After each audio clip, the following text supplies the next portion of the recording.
കഴിയുകയില്ല.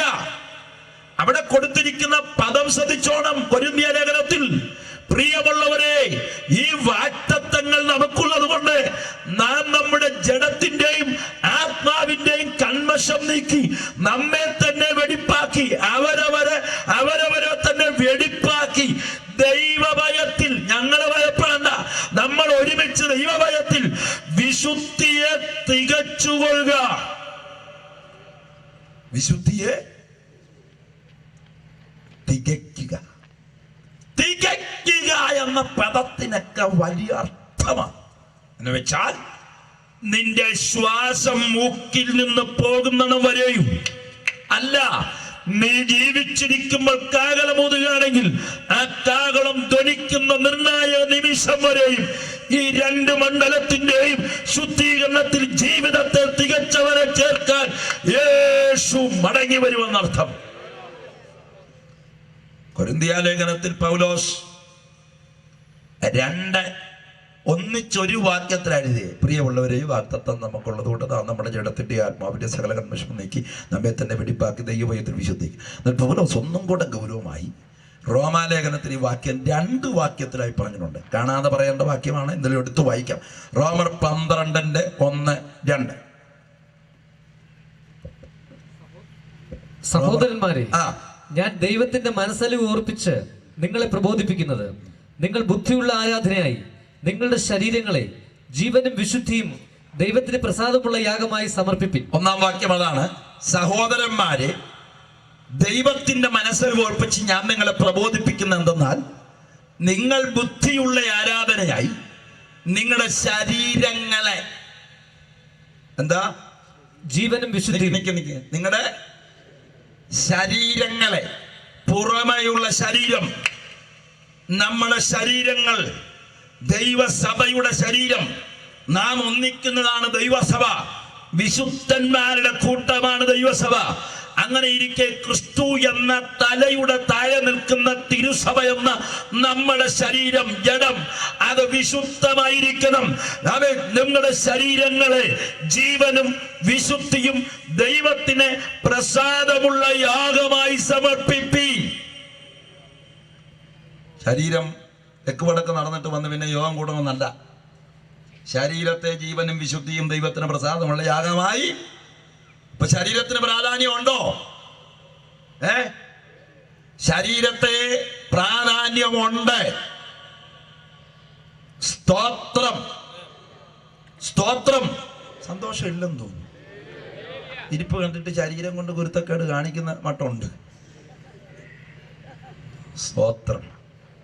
ഒന്നും കൂടെ പറയാം.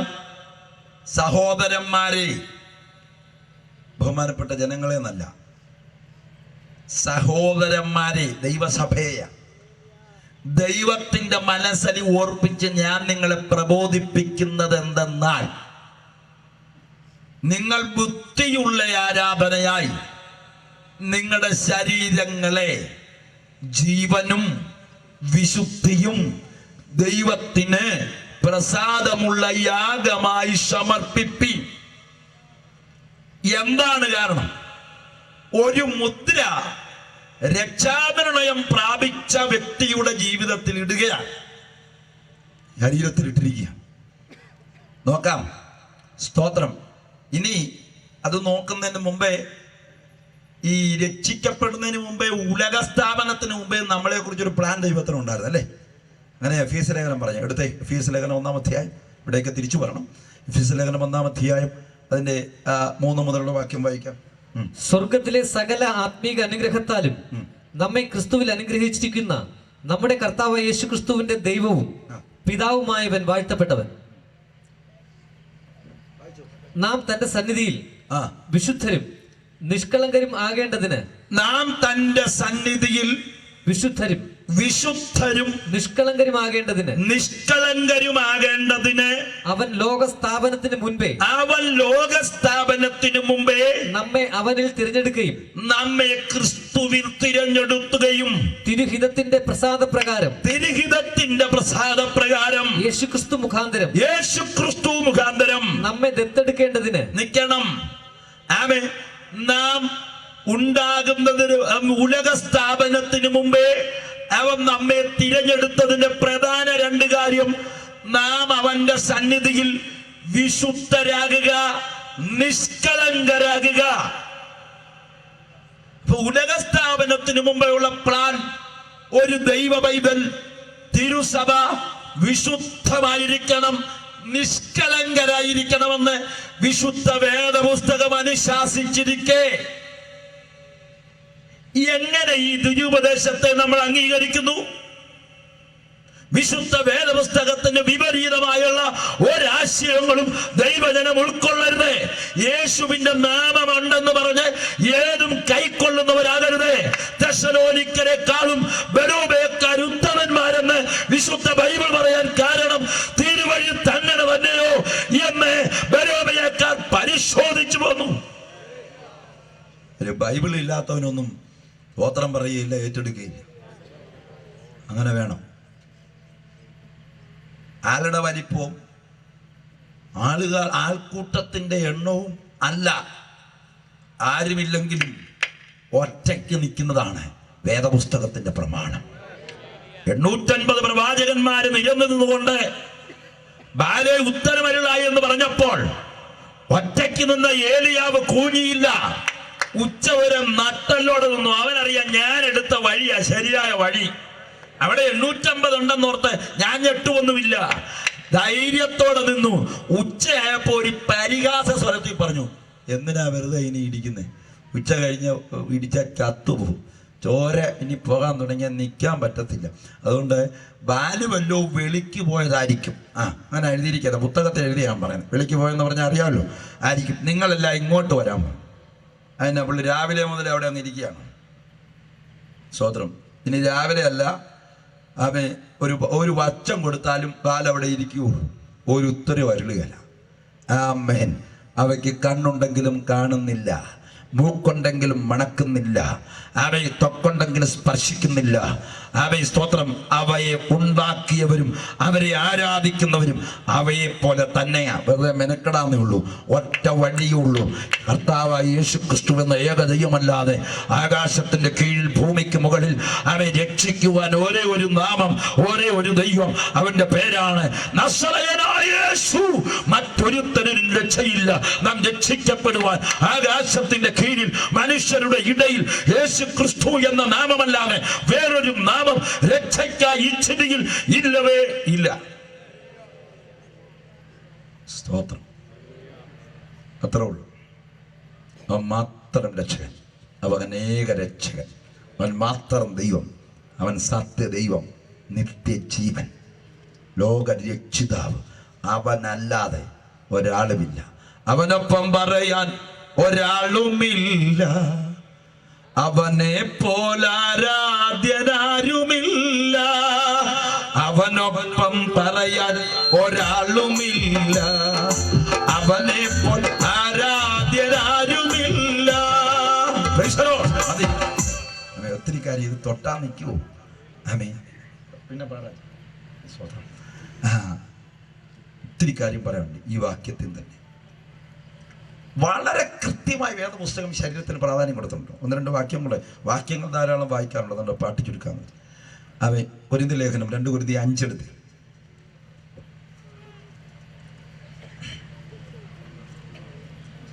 2 കൊരിന്ത്യർ 5 എഫീസ് ലേഖനം അവിടെ അടയാളം വെച്ചോണം, പുറകോട്ട് വരണം. നമുക്ക് 5 ഏതാണ്ട് 2-3 മുതൽ വായിച്ചു. 3-ാം വാക്യം മുതൽ. സ്വർഗീയമായ ഞങ്ങളുടെ പാർപ്പിടം അതിനുമീതെ ധരിപ്പാൻ വാഞ്ചിക്കുന്നു, ഉരുവാനല്ല. മർത്യമായത് ജീവനാൽ നീങ്ങിപ്പോകേണ്ടതിന് മീതെ ഉടുപ്പാൻ ഇച്ഛിക്കയാൽ ഞങ്ങൾ ഈ കൂടാരത്തിൽ ഇരിക്കുന്നിടത്തോളം ഭാരപ്പെട്ട് ഞരങ്ങുന്നു. കൂടാരത്തിൽ ഇരിക്കുമ്പോഴും ഭാരപ്പെട്ട് ഞരങ്ങുന്നു. അപ്പൊ നമ്മൾ പറയാ, നീങ്ങിപ്പോയി എന്റെ ഭാരങ്ങൾ. ബൈബിള് പറയുന്നു കൂടാരത്തിൽ ഇരിക്കുന്നോളും ഭാരപ്പെട്ട് ഞരങ്ങുന്നു. നമ്മൾ പാടുന്നു നീങ്ങിപ്പോയി എന്റെ ഭാരങ്ങൾ. അങ്ങനെ നോക്കുന്നു. കൂടാരത്തിൽ ഇരിക്കുമ്പോൾ എന്ന് വെച്ചാൽ മരണം വരെയും കൂടാരത്തിൽ ഞരങ്ങിക്കൊണ്ട് ഭാരപ്പെടുന്നു എന്ന് വിശുദ്ധ വേദപുസ്തകം പറയുന്നു. താഴോട്ട് അതിനായി ഞങ്ങളെ ഒരുക്കിയത് ആത്മാവിനെ അച്ചാരമായി തന്നിരിക്കുന്ന ദൈവം തന്നെ. ആത്മാവിനെ അച്ചാരമായി തന്നിരിക്കുന്ന ദൈവം തന്നെ. ദൈവം തന്നെ. അടുത്തത്, ആകയാൽ ഞങ്ങൾ എല്ലായ്പ്പോഴും ധൈര്യപ്പെട്ടും ശരീരത്തിൽ വസിക്കുമ്പോഴൊക്കെയും കർത്താവിനോട് അകന്ന് എന്ന് വെച്ചാൽ കർത്താവിനെ അറിയാമെന്നല്ല, ശരീരത്തിൽ ഭൂമിയിലായിരിക്കുമ്പോൾ യഥാർത്ഥത്തിൽ ശരീരം കൊണ്ട് കർത്താവിനോട് അകലെയാണ്. പക്ഷേ പരദേശികളായിരിക്കുന്നു എന്നറിയുന്നു. ഇപ്പൊ നമ്മൾ സ്വർഗത്തിലല്ലാത്തത് കൊണ്ട് അവൻ സ്വർഗത്തിൽ നിന്ന് നാം വേറൊരു സ്ഥലത്തായിരിക്കുന്നുണ്ട്, നാം പരദേശികളായിരിക്കുന്നു. കാഴ്ചയാലല്ല വിശ്വാസത്താൽ അത്രേ ഞങ്ങൾ നടക്കുന്നത്. ഇങ്ങനെ ഞങ്ങൾ ധൈര്യപ്പെട്ട് ശരീരം വിട്ട് കർത്താവിനോട് കൂടെ വസിപ്പാൻ അധികം ഇഷ്ടപ്പെടുന്നു. ശരീരം വിട്ട് കർത്താവിനോട് കൂടെ വസിപ്പാൻ ഞങ്ങളേറെ എന്ന് വെച്ചാൽ ശരീരം പാപം ചെയ്തിട്ടല്ല, എങ്ങനെയേലും ഈ പാപമയത്വമുള്ള ശരീരത്തിൽ നിന്ന് ഞങ്ങളുടെ ജീവനൊന്ന് വേർപെട്ടിട്ട്, അല്ലെങ്കിൽ ഞങ്ങളുടെ നാവനൊന്ന് വന്നിട്ട് ഒരിക്കലും പാപമില്ലാത്ത നാട്ടിലേക്ക് പോകാൻ ഞങ്ങൾ ആഗ്രഹിക്കുന്നു. അതിന്റെ പേരാണ് പ്രത്യാശ. ശരീരം വേണ്ടെന്നല്ല, ശരീരം വിടണമെന്ന് ഞങ്ങൾ ആഗ്രഹിക്കുന്നുണ്ട്. പക്ഷെ ശരീരത്തിൽ ഇരിക്കുമ്പോൾ കുരുത്തക്കേടെയാണ് ഞങ്ങൾ ആഗ്രഹിക്കുന്നത്. സ്വോത്രം. ആമേൻ. താഴോട്ട് വായിച്ചു വരുമ്പം ശരീരത്തിൽ എന്താണെന്നുണ്ടോ വായിച്ചു. അതുകൊണ്ട് ശരീരത്തിൽ വസിച്ചാലും ശരീരം വിട്ടാലും എന്ന് വെച്ചാൽ ചത്താലും ചത്തില്ലെങ്കിലും ഞങ്ങൾ അവനെ പ്രസാദിപ്പിക്കുന്നവരാകുവാൻ, ഞങ്ങൾ ക്രിസ്തുവിനെ പ്രസാദിപ്പിക്കുന്നവരാകുവാൻ അഭിമാനിക്കുന്നു. ഒരു ഹല്ലേലൂയ പറഞ്ഞോട്ടെ. ശരീരത്തിൽ വസിക്കുമ്പോഴും ശരീരം വിട്ടാലും ക്രിസ്തുവിനെ പ്രസാദിപ്പിക്കുന്നതിലാണ് ഞങ്ങളുടെ അഭിമാനം. അല്ലാതെ ശരീരത്തിൽ ഇരിക്കുമ്പോൾ തോന്നിവാസം നടന്നിട്ട് ഞായറാഴ്ച വന്ന് പാടിത്തുള്ളി ഉണ്ടായി ആത്മചലനമുണ്ടാക്കുന്ന ആത്മമണ്ഡലം മാത്രമല്ല, ശരീരത്തിൽ ഇരിക്കുമ്പോഴും ക്രിസ്തുവിനെ പ്രസാദിപ്പിക്കുന്നതിൽ ഞങ്ങൾ അഭിമാനിക്കുന്നു. എനിക്ക് നിങ്ങളുടെ ചോദ്യം, ശരീരത്തിൽ ദൈവത്തെ പ്രസാദിപ്പിക്കാൻ കഴിയുന്നുണ്ടോ? ഒരു കാര്യം ഉറപ്പാ, ശരീരത്തിൽ ഇരിക്കുമ്പോൾ ദൈവത്തെ പ്രസാദിപ്പിക്കാൻ കഴിയാത്ത ഒരാൾക്ക് ശരീരം വിട്ടു കഴിയുമ്പോൾ പ്രസാദിപ്പിക്കാൻ കഴിയുന്നതല്ല. സ്തോത്രം.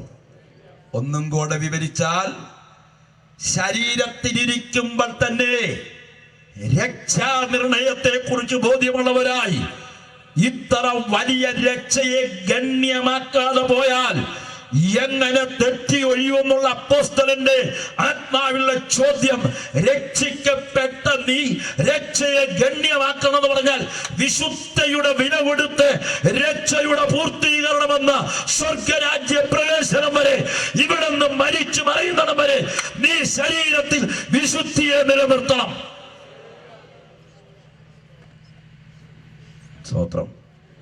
ഭിത്തിക്കെട്ടിന്റെ അകത്ത് കയറുമ്പം ട്രമ്മടിച്ച് അനിശ്വാസ ഭാഷ പറഞ്ഞാൽ കാൽവരി വിക്ടറി ഗോറി എന്ന് പറഞ്ഞ് ശരീരം പറപ്പിക്കുന്നതല്ല ആമേ പരിശുദ്ധാത്മാവിൽ നിനക്ക് ബോധം വരട്ടെ. ശുദ്ധീകരണം കൂടാതെ ആരും ദൈവത്തെ കാണുകയില്ല. അകത്തും പുറത്തും ശുദ്ധീകരണം. സ്വോത്രം. സന്തോഷമുള്ളവരല്ലേ പറഞ്ഞ ദൈവമക്കളെ ഗ്രഹിക്കുന്നുണ്ടോ? ഞാനൊരു ബഹളവും വെക്കുന്നില്ല. സത്യവചനം വായിപ്പിച്ച് നിങ്ങളുടെ അകത്ത് കയറ്റുക. Praise the lord. ഏറ്റെടുക്കുന്നവർക്കാണ് ഞാൻ ദൈവത്തെ സ്തുതിക്കുന്നു. പ്രാർത്ഥനയോടെ ശ്രദ്ധിച്ചു. ശരീരത്തിൽ ഇരിക്കുമ്പോഴും ശരീരം വിട്ട് പിരിയുമ്പോഴും ക്രിസ്തുവിനെ പ്രസാദിപ്പിക്കുന്നത് ഞങ്ങൾ എന്ത് ചെയ്യുന്നു? ഇപ്പൊ ശരീരത്തിൽ ഇരിക്കുമ്പോ ഇപ്പൊ നമ്മൾ അഭിമാനിക്കുന്നതിന് എനിക്കൊരു വീട് ദൈവം തന്നു, എനിക്ക് വണ്ടി ദൈവം തന്നു, ജോലി തന്നു, എൻ്റെ മോൻ അമേരിക്ക വഴി തുറന്നു, ദൈവം മാനിച്ചു, ദൈവം ഉയർത്തി, എനിക്ക് ഒരേക്കറും കൂടെ അവിടെ കാട്ടാക്കടയിലും മേടിക്കാൻ കൃപ ചെയ്തു. ദുരാഭിമാനി. നീ വ്യർത്ഥമായി അഭിമാനിക്കുകയാണ്. നീ അഭിമാനിക്കുന്നത് ശരീരത്തിലിരിക്കുമ്പോൾ ക്രിസ്തുവേശുവിന്റെ യോഗ്യമണ്ണം ജീവിക്കുവാൻ കഴിയുന്നതിൽ അഭിമാനിക്കുന്നതിനെ അർത്ഥമുള്ളൂ. അല്ലാത്തതെല്ലാം ചീട്ടുകൊട്ടാരം പോലെ തകരും. നിനക്കൊരു വണ്ടി ഉള്ളത് തെറ്റൊന്നുമല്ല, നിനക്കൊരു വീട് ലഭിച്ചത് തെറ്റല്ല, നിന്റെ കയ്യിൽ ശകലം കാശിരിക്കുന്നത് പാപമല്ല. പക്ഷെ അതിലൊന്നും അഭിമാനിക്കരുത്. അഭിമാനിക്കാൻ കൊള്ളൂല്ല. പറയാം, സ്തോത്രം. ഞാൻ പല സ്ഥലത്തും പറഞ്ഞിട്ടുണ്ട്. കൊട്ടപ്പനയ്ക്കടുത്ത് അയ്യപ്പൻ എന്ന് പറഞ്ഞ ഒരാൾ പണ്ട് തമിഴ്നാട്ടിൽ നിന്ന് കച്ചവടക്കാരനെ വന്ന് കോടീശ്വരനെ കട്ടപ്പനി കോടീശ്വരൻ അയ്യപ്പൻ വലിയൊരു ബംഗ്ലാവൊക്കെ കട്ടപ്പന ടൗണിൽ പണിതിട്ടുണ്ട്, ഞാൻ കണ്ടിട്ടുണ്ട്. ഞാൻ കട്ടപ്പനയ്ക്കടുത്ത് AG-യിലെ പാസ് TP വർഗീസിന്റെ അനുജൻ TP തോമസിന്റെ ചർച്ചിൽ 2 വർഷം മുമ്പ് ഓണ സമയത്ത് അവധിക്ക് ബൈബിൾ ക്ലാസ് നടത്തി സഭയെ ഒന്നിച്ച് ഞാൻ ക്ലാസ് എടുക്കാൻ ചെന്നു. ദൈവസഭയും പരിശുദ്ധാത്മ പ്രവൃത്തി എന്നുള്ള വിഷയം പഠിപ്പിച്ചുകൊണ്ടിരിക്കുമ്പോൾ ആലയത്തിന്റെ വാതിക്കൽ കൂടെ റോട്ടിൽ കൂടെ ഒരു ശവസംസ്കാര യാത്ര പോകും. ഞാൻ ചോദിച്ചു, ഒരു സമയത്ത് മൈക്കിൽ കൂടെ ക്ലാസ് എടുക്കുന്നത്, ഞങ്ങൾ മിണ്ടാതെ ഇന്നും, കാരണം തൊട്ടടുത്താണ് റോഡ് ആലയത്തിൽ. അപ്പോൾ അവരങ്ങ് പൊക്കോട്ടെന്ന് ഓർത്ത് ഞാൻ പാസ്റ്ററോട് ചോദിച്ചു, പാസ്റ്ററെ ഇതെല്ലാം കഴിഞ്ഞിട്ട് ഉച്ചയ്ക്ക് ഉണ്ണായിരുന്നപ്പോൾ ചോദിച്ചു, പാസ്റ്ററെ ആരാ മരിച്ചത് ഇത്രയും വലിയ ആൾക്കൂട്ടം? ഉടനെ പാസ്റ്റർ പറഞ്ഞു, അയ്യപ്പൻ എന്ന് പറഞ്ഞ ഒരാളാ, കോടീശ്വരൻ. ഞാൻ ചോദിച്ചു, പുള്ളി എങ്ങനെയാണ് മരിച്ചത്? അയ്യപ്പനെ കിഡ്നി സംബന്ധിച്ച് ചില രോഗം വന്നു. കഴിഞ്ഞ 5-6 മാസമുള്ള വീടൊക്കെ പണിതിട്ട് ബംഗ്ലാവ് പോലൊരു വീടൊക്കെ പണിതു. പക്ഷെ പെട്ടെന്ന് വീട്ടിൽ കയറി താമസമൊക്കെ നടത്തിയെങ്കിൽ അയ്യപ്പനെ കിഡ്നിക്ക് 2നും കംപ്ലൈൻ്റ് ആയി. അപൂർവമായി വരുന്ന രോഗം കിഡ്നിയെ ബാധിച്ചു. ഇത്ര ശതമാനം പേരിൽ ഒരാൾക്ക് വല്ലപ്പോഴും വരുന്ന രോഗമാണ്, അത് അയ്യപ്പന് ബാധിച്ചു. അപ്പോൾ അയ്യപ്പന് കോടികളുണ്ട്. കോടികളിൽ പ്രശംസിക്കരുതെന്ന് പറയാൻ പോവുകയാണ്. അതിൽ പ്രശംസിക്കരുത്. അപ്പോൾ അയ്യപ്പൻ രോഗിയായെന്ന് എറണാകുളത്ത് ഏറ്റവും വലിയ ഹോസ്പിറ്റലിൽ ചെന്ന് പരിശോധിച്ച് മനസ്സിലായി. അപ്പോൾ അവർ പറഞ്ഞു, അയ്യപ്പൻ ജീവിച്ചിരിക്കണമെങ്കിൽ കിഡ്നിക്ക് 2നും കംപ്ലൈൻ്റ് ഉള്ള സ്ഥിതിക്ക് കിഡ്നി മാറി വെച്ചാൽ ജീവിക്കും. അപ്പോൾ കിഡ്നിക്ക് വേണ്ടി ഒരു അന്വേഷണം നടത്താൻ പറയും. അത് ഇത്ര ദിവസത്തിനകം കിഡ്നി കിട്ടണം, അല്ലെങ്കിൽ അയ്യപ്പൻ അപകട സ്റ്റേജിലേക്ക് പെട്ടെന്ന് പോകും എന്ന് പറഞ്ഞു. ഉടനെ അയ്യപ്പൻ തന്നെ പറഞ്ഞു, സാർ ഞാൻ ഒരു കിഡ്നിക്ക് 1 കോടി രൂപ കൊടുത്തേക്കാം. ഒരു കിഡ്നിക്ക് 1 കോടി രൂപ കൊടുക്കാം. എങ്ങനെയൊരു കിഡ്നി 2-3 മാസങ്ങൾ പിന്നിട്ടു. ഈ 1 കോടി ഒന്നും വെച്ച് നീട്ടിയിട്ട് ആരും കിഡ്നി കൊടുത്തില്ല. അയ്യപ്പൻ മരിച്ചു. 1 കോടി ഒരു കിഡ്നിക്ക് കൊടുക്കാമെന്ന് പറഞ്ഞെങ്കിൽ ബാക്കി എന്തോരം പുള്ളിയുടെ കൈ കാണുമെന്ന് നിങ്ങൾ ഊഹിച്ചാൽ മതി.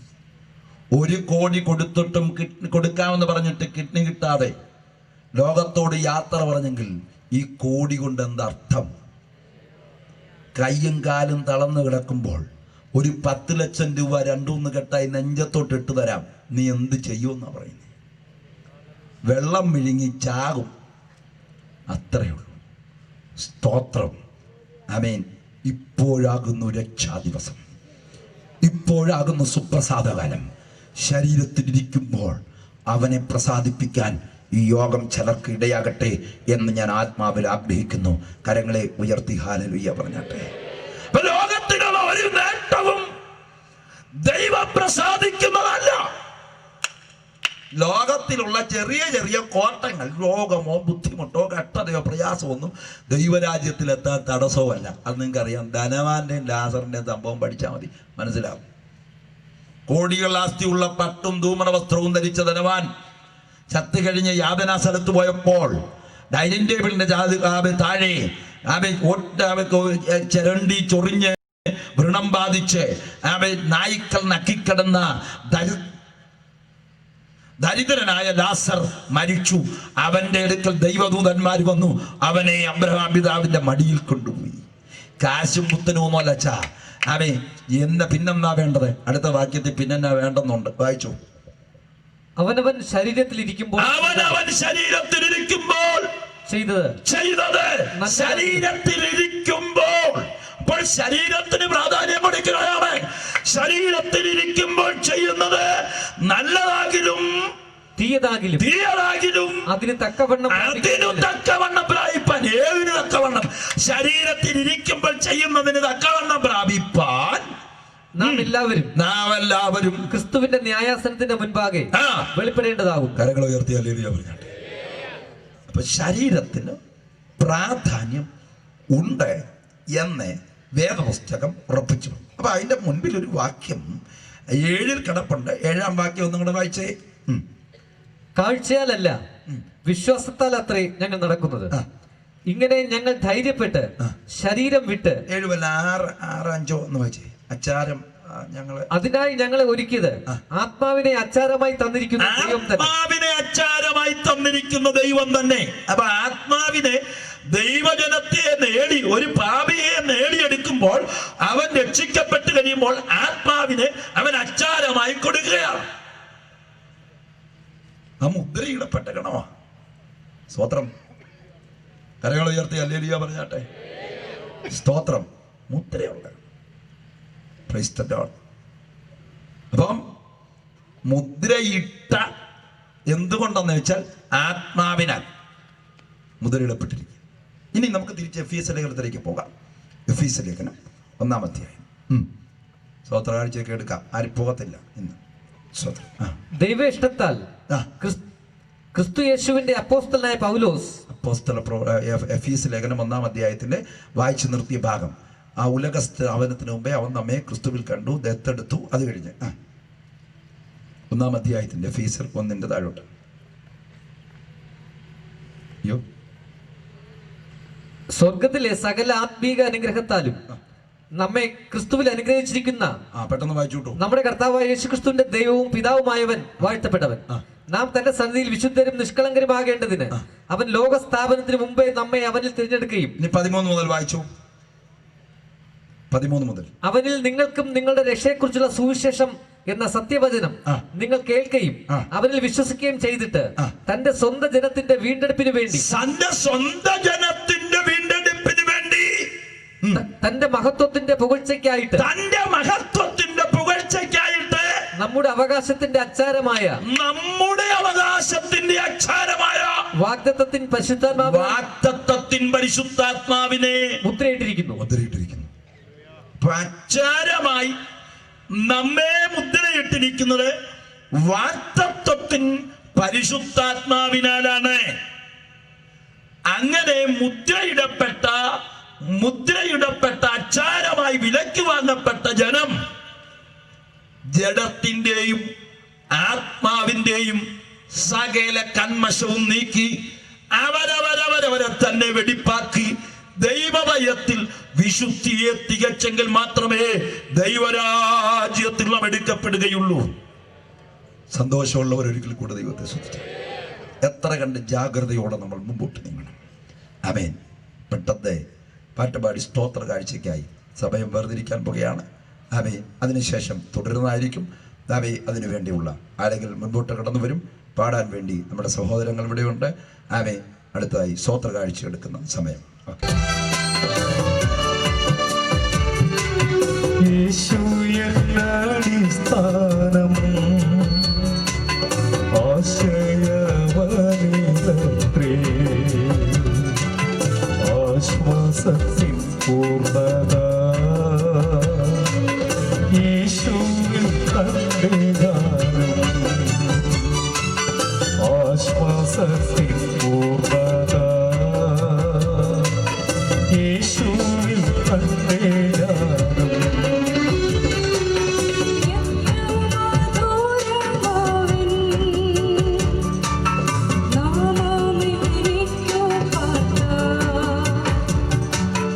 ഓർത്തു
മുട്ടത്തോടാണെന്ന് പറഞ്ഞ് എന്തും കാണിക്കാം എന്നുള്ള ശൈലിയിലേക്ക് ആത്മീയ ഗോളം നീങ്ങരുത്. നമ്മുടെ ശരീരത്തിന് പ്രാധാന്യമുണ്ട്. അതിന് ഞാൻ ഒരു വാക്യം രണ്ടായി പറഞ്ഞ കാര്യം ഞാൻ റോമാലേഖനത്തിൽ വായിപ്പിച്ചു. റോമർ 12:1. സഹോദരന്മാരെ, ദൈവത്തിൻ്റെ മനസ്സിൽ ഓർപ്പിച്ച് ഞാൻ നിങ്ങളെ പ്രബോധിപ്പിക്കുന്നെന്നാൽ നിങ്ങൾ ബുദ്ധിയുള്ള ആരാധനയായി നിങ്ങളുടെ ശരീരങ്ങളെ ജീവനും വിശുദ്ധിയും ദൈവത്തിന് പ്രസാദമുള്ള യാഗമായി സമർപ്പിക്കും. ഇനി രണ്ടാം വാക്യം കൊണ്ട് വായിക്കാം. രണ്ടാം വാക്യത്തിൻ്റെ അകത്ത് മറ്റൊരു കാര്യം കൂടെ കിടക്കും. ഈ ലോകത്തിന് അനുരൂപമാകാതെ നന്മയും പ്രസാദവും പൂർണ്ണതയുമുള്ള ദൈവഹിതം ഇന്നതെന്ന് തിരിച്ചറിയേണ്ടതിന് മനസ്സ് പുതുക്കി രൂപാന്തരപ്പെടുവിൻ. മനസ്സ് അകത്തെ മനുഷ്യനെ രൂപാന്തരപ്പെടുത്തണം. റോമർ 12:1 ശരീരത്തെ ജീവനും വിശുദ്ധിയും ദൈവത്തിന് പ്രസാദമുള്ള യാഗമായി സമർപ്പിക്കണമെന്ന് പറഞ്ഞ ദൈവത്തിന്റെ ദാസൻ ദൈവാത്മാവിൽ പറഞ്ഞെങ്കിൽ രണ്ടാം വാക്യത്തിലേക്ക് പറയുകയാണ്, ഈ ലോകത്തിന് അനുരൂപരാകാതെ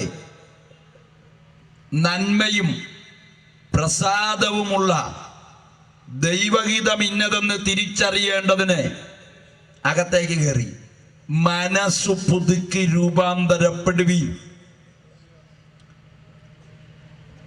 അപ്പോൾ ശരീരത്തെ ജീവനും വിശുദ്ധിയും ദൈവത്തിന് പ്രസാദമുള്ള യാഗമായി സമർപ്പിച്ച് നിർത്തിയാൽ ഈ ലോകത്തിന് അനുരൂപരാകത്തില്ല. ശരീരത്തെ വിശുദ്ധിക്കനുസരിച്ച് നിർത്തുന്ന ദൈവവചനത്തിന്റെ അടിസ്ഥാനത്തിൽ സൂക്ഷിക്കുന്നയാൾക്ക് ഈ ലോകത്തോട് അനുരൂപരാകാൻ കഴിയുകയില്ല. അങ്ങനെയുള്ളവരാണ് ആഭരണം വേണ്ട, നഗ്നത മറയ്ക്കുന്ന രീതി വസ്ത്രം ധരിക്കുക, അതെല്ലാം ഈ ലോകത്തിനോട് അനുരൂപരാകാത്തവരാണ്. ഈ വാക്യമൊക്കെ ചുമ്മാ നമുക്ക് വലിയ പുസ്തകം എഴുതി തരാൻ വേണ്ടി എഴുതിയല്ല, നമ്മൾ അനുസരിക്കാൻ എഴുതിയതാണ്. സ്തോത്രം. ബൈബിള് വായിച്ച് തലങ്ങളായി കടി വെച്ച് കിടക്കാനുള്ളതല്ല, വായിച്ച് ഞാനും നിങ്ങളും അനുസരിക്കാനുള്ളത്. അതിൻ്റെ അകത്ത് പറയാണ്, ശരീരത്തെ ജീവനും വിശുദ്ധിയും ദൈവത്തിന് പ്രസാദമായി യാഗമായി സമർപ്പിച്ചെങ്കിൽ അവർ ഈ ലോകത്തിന് എന്താകരുത്. ഷാരൂഖ് ഖാന്റെയും മമ്മൂട്ടിയുടെയും പണ്ട് സിനിമാ നടിമാരുടെയും വേഷം ആമേൻ രക്ഷിക്കപ്പെട്ട ദൈവമക്കൾ കെട്ടാൻ പാടില്ല. സ്തോത്രം. മനസ്സിലായവർക്കായി സ്തോത്രം ചെയ്യുന്നു. ആമേൻ. ഈ ലോക മനുഷ്യൻ വസ്ത്രം ധരിച്ച് നഗ്നത പ്രദർശിപ്പിച്ച് നടക്കുന്ന പോലെ അവ ഇറുകി പിടിച്ച ഇക്കിളിപ്പെടുത്തുന്ന മറ്റുള്ളവരെ പാപം ചെയ്യിക്കുന്ന, മറ്റുള്ളവരെ ആകർഷിക്കുന്ന ജഡപ്രകാരം മോശമായുള്ള യാതൊരു വസ്ത്രധാരണയും രക്ഷിക്കപ്പെട്ട് വേർപെട്ട ആത്മസമൂഹം ചെയ്യാൻ പാടില്ല.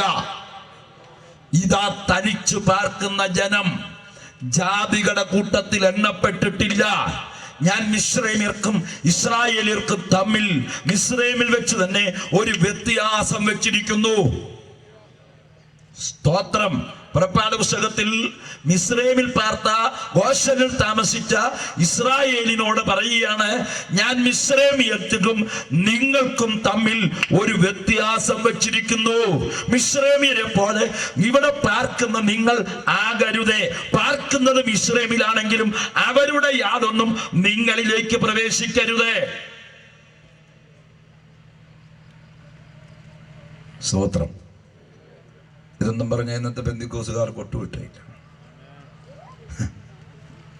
പറയുന്നവൻ പുള്ളി വലിയ വിശുദ്ധൻ. ഞാനും നിങ്ങൾ ഒരുപോലെ അനുസരിക്കേണ്ട കാര്യം പറയുന്നത്. ഞാൻ വലിയ പുണ്യാളനൊന്നും ആയതുകൊണ്ടല്ല, എനിക്കും നിങ്ങൾക്കും ഒരുപോലെ ബാധകമാണ് ഈ സന്ദേശം. ഞാൻ മാറുന്നിട്ടല്ല, ഞാനടക്കം നമ്മളെല്ലാവരും തിരുസഭ പാലിക്കേണ്ട വേദപുസ്തകത്തിന്റെ അടിസ്ഥാന പ്രമാണമാണിത്. ശരീരം കൊണ്ട് തോന്നിയവാസം നടന്നിട്ട് ആത്മാവിൽ അകത്ത് വരുമ്പോൾ കാണിക്കുന്ന പ്രകടനമല്ല ദൈവസഭ. ദൈവസഭ അകത്ത് പോകുമ്പോഴും പുറത്തു വരുമ്പോഴും യഹോവയ്ക്ക് വിശുദ്ധം തന്നെ. സ്തോത്രം. മനസ്സിലായവർക്കായി സ്തോത്രം. എന്നോട് കഴിഞ്ഞ ദിവസം ഒരു പാസ്റ്റർ ചോദിച്ചു, അച്ഛാനിപ്പം കല്യാണത്തിന് പോകുമ്പോഴും ഇങ്ങനെയാണോ പോണേ? ഞാൻ പറഞ്ഞു അതെ. അത് വലിയ കഷ്ടമാണ് കേട്ടോ. അല്ല, കുരുത്തക്കേട് കാണിക്കാൻ പറ്റിയല്ലെന്ന്. സ്തോത്രം സ്തോത്രം. വേറൊരാൾ ചോദിച്ചു, ഇന്ന പാസ്റ്റർ വണ്ടിയെ കയറിയാലും വെള്ളം തന്നെയാണ് ഇടുന്നത്. അതെ, വണ്ടിയിലൊക്കെ കയറുമ്പോൾ നിനക്ക് പാപം ചെയ്യാൻ ഇതിട്ടുകൊണ്ട് പറ്റിയല്ല. സ്തോത്രം. തരുമ്പോയോ സന്തോഷമുള്ളവരല്ലേ ഇടിയ പറയും. അതുകൊണ്ട് ഇച്ചിരി കളറൊക്കെ ഇട്ടുകൊണ്ട് പോകണവർ പാപം ചെയ്തു എന്നല്ല ഞാൻ പറഞ്ഞു. കളർ ഇടുന്നത് പാപമാണെന്നൊന്നും പറയുന്നില്ല. അനീഷ് പാസ് പറഞ്ഞ പോലെ വെള്ള തന്നെ വേണമെന്നില്ല, പച്ച തന്നെ വേണമെന്നില്ല, നീല തന്നെ വേണമെന്നില്ല, എന്തേലും വേണം. അനീഷ് കാവാലം പാസ് പറഞ്ഞു എന്തേലും വേണം. അതില്ലല്ലോ. അല്ല, വേണ്ടെടുത്തില്ല, അതാ പ്രശ്നം. ഹായങ്കറെ തൂക്കി ഇട്ടിരിക്കുന്ന പോലെ ഇട്ടിരിക്കുക, വേണ്ടെടുത്തൊന്നുമില്ല. സ്തോത്രം. ദൈവമക്കൾക്ക് യോജിച്ചതല്ല. മാനസാന്തരപ്പെടണം. നമ്മുടെ പിതാക്കന്മാർ നമുക്ക് കാണിച്ചു തന്നൊരു മാതൃകയുണ്ട്. നമ്മുടെ ലോകത്തിൻ്റെ പേത്തുകൂത്താകാനുള്ളവരല്ല. ലോകം നമുക്ക് മേലെ വിരൽ ചൂണ്ടാൻ ഒരു സാഹചര്യം ഒരുക്കി കൊടുക്കരുതേ. ഇതാ തനിച്ചു പാർക്കുന്ന ജനം ജാതികളുടെ കൂട്ടത്തിൽ എണ്ണപ്പെട്ടിട്ടില്ല. ആവർത്തിക്കട്ടെ, ഇസ്രായേല് മിസ്രൈമിലും ഇസ്രായേലിനും തമ്മിൽ മിസ്രൈമിൽ വെച്ച് തന്നെ ഞാനൊരു വ്യത്യാസം വെച്ചിരിക്കുന്നു. ചെണ്ടപ്പുറത്ത് കോലിടുന്നിടത്തെല്ലാം പോകുന്നവരല്ല ദൈവമക്കൾ. സ്തോത്രം സ്തോത്രം. ഓട്ടെ, അത് ഞാൻ പറയാം. ശരീരത്തിന് പ്രാധാന്യമുണ്ട്, ആത്മമനുഷ്യനും പ്രാധാന്യം. അകത്തെ മനുഷ്യനും പുറത്തെ മനുഷ്യനും ഒരുപോലെ ക്രമീ. ഇനി ഈ സ്തോത്രമൊക്കെ പറഞ്ഞാൽ ഒത്തിരി ഗുണമുണ്ടെന്നാണ് ബൈബിള് പഠിപ്പിക്കുന്നത്. സ്തോത്രം പറഞ്ഞു, സ്തോത്രമെന്ന യാഗം അർപ്പിക്കുന്നവൻ എന്നെ മഹത്വപ്പെടുത്തും. അപ്പം ഒരു സ്തോത്രത്തിൻ്റെ വിലയെന്ന് പറഞ്ഞാൽ ഇന്ന് മാർക്കറ്റിൽ കിട്ടുന്ന കാള, നല്ല ഏറ്റവും വില കൂടിയ കാളയ്ക്ക് എന്ത് വിലയുണ്ടോ അതിലും വിലയാണ്. സ്പെയിനിലൊക്കെ കാളക്കൂറ്റന്മാരുണ്ട്. ആ ഒരു കാളക്കൂറ്റന് കഴിഞ്ഞ ദിവസം ഏതാണ്ട് ഒരു കാളയെ ലക്ഷക്കണക്കിന് രൂപ വില കൊടുത്താണ്. എൻ്റെ 50 ലക്ഷം രൂപയ്ക്ക് ഒരു കാളയെ ഒരാൾ വാങ്ങിച്ചു. എത്ര ലക്ഷം? സ്പെയിനിലൊക്കെ. നമ്മുടെ ഇവിടുത്തെ കാളയല്ല, ഇങ്ങനെ പോസ്റ്റർ തിന്ന് നടക്കുന്ന കാളയല്ല, സ്പെയിനിലെ കാള. അപ്പം ബൈബിളിൽ സ്തോത്രത്തിന്റെ വില പറയുന്നതിനാണെന്നറിയോ? കൊമ്പും കുളമ്പുമുള്ള മൂരിയേക്കാൾ ഇമ്പമായുള്ളതൊന്നു മാത്രം. കൊമ്പും കുളമ്പുമുള്ള മൂരിയേക്കാൾ ഇമ്പമായുള്ളതൊന്നു മാത്രം. സ്തോത്രങ്ങളാം സ്തുതിയാഗങ്ങൾ അർപ്പിച്ചിടാം അവൻ പാദത്തിൽ. സ്തോത്രങ്ങളാം സ്തുതിയാഗങ്ങൾ അർപ്പിച്ചിടാം അവൻ പാദത്തിൽ. വരിക മനമേ സ്തുതിക്കാം, സ്തുതിക്ക് യോഗ്യനം യാഹേ. അവനിലല്ലോ നാം വസിക്കുന്നത്, അവനല്ലോ നമ്മെ നടത്തുന്നതും. വരിക മനമേ സ്തുതിക്കാം, വരിക മനമേ സ്തുതിക്കാം.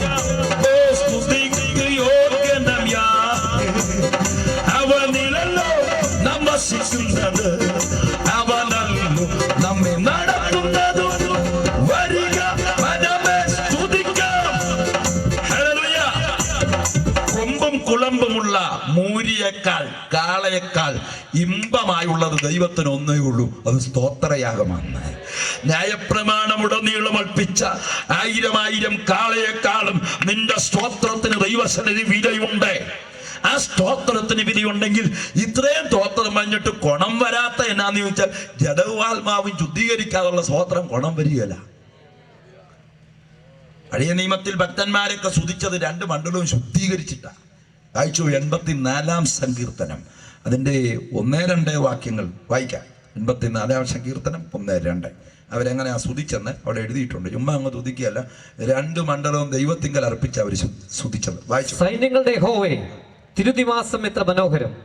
എന്റെ ഉള്ളം യഹോവയുടെ പ്രാകാരങ്ങളെ വാഞ്ചിച്ച് മോഹിച്ചു പോകുന്നു. അപ്പൊ ഉള്ളം സിനിമാ കൊട്ടകയിലല്ല, സീരിയലിൻ്റെ അകത്തല്ല, അകം ഉള്ളം.